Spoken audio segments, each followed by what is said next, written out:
Hello all, welcome to my channel. So ఈరోజు recipe వచ్చేసి చుక్క కూర ఎండ్ రొయ్యలు అనమాట. ఇది చాలా యమ్మీగా ఉంటుంది. చుక్క కూర కొంచెం పుల్లగా ఉంటుంది కాబట్టి అండ్ డ్రై ప్రాన్స్ నచ్చే వాళ్ళకి చాలా బాగా నచ్చుతుంది అనమాట. ఇంగ్రీడియంట్స్ కూడా చాలా తక్కువ. ఫస్ట్ అయితే జీలకర్ర, ఆవాలు, వెల్లుల్లిపాయలు, ఎండ్ రొయ్యలు, శనగపప్పు అండ్ ఎండుమిర్చి అనమాట. ఎండ్ రొయ్యలు అనేవి ఎక్కడైనా దొరుకుతాయి కాబట్టి హైదరాబాద్లో కూడా అవైలబుల్గా ఉన్నాయి అన్నమాట.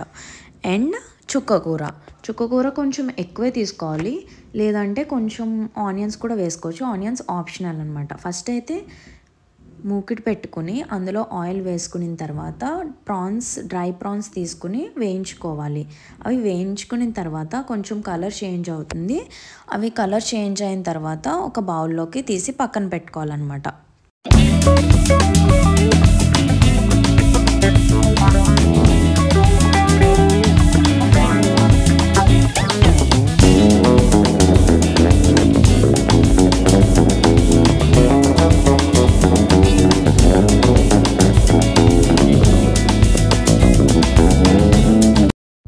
సో ఇలా బ్రౌన్ కలర్, గోల్డెన్ కలర్ వచ్చిన తర్వాత అవి తీసుకుని పక్కన పెట్టుకోవాలి.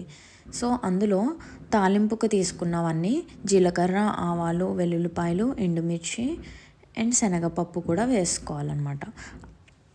వేసుకుని అవి లైట్గా వేయించుకోవాలి.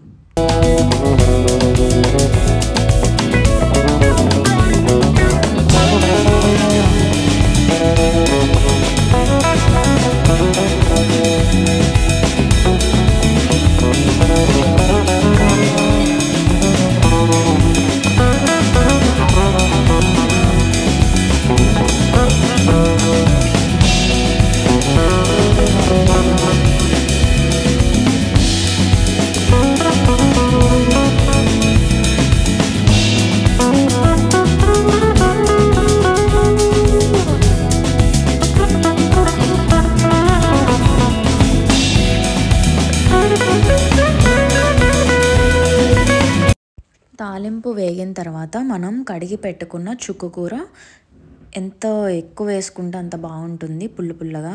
సో చుక్క కూర కూడా అందులో వేసుకుని ఒకసారి కలపాలన్నమాట పైనుంచి కింద వరకు. అండ్ మూత పెట్టుకుని ఒక 2 minutes వదిలేస్తే అందులో చుక్క కూరలో ఉండే వాటర్ కంటెంట్తో అది కొంచెం ఉడుకుతుంది అన్నమాట.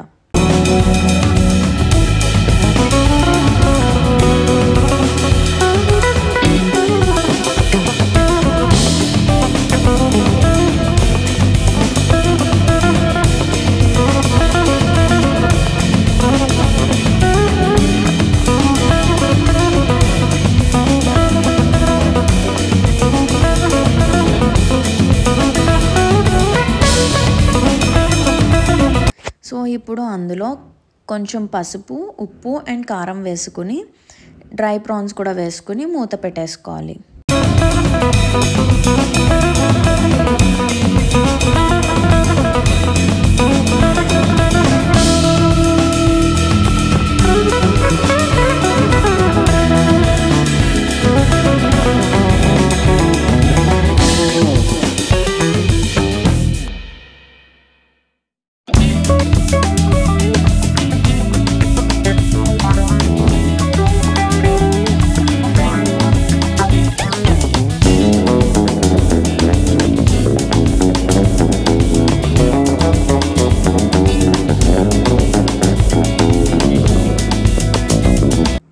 అందులో ఉండే వాటర్ కంటెంట్ అంతా పోయే వరకు ఉంచుకొని టేస్ట్, ఉప్పు అది చూసుకుని మూత పెట్టేసుకోవాలి. సో వాటర్ కంటెంట్ అంతా అయిపోయే వరకు ఉంచుకొని తీసేసుకోవడమే. చాలా సింపుల్ అండ్ చాలా క్విక్గా అయిపోతుంది అండ్ చాలా యమ్మీగా ఉంటుంది. And thank you Madhu for introducing this recipe to me.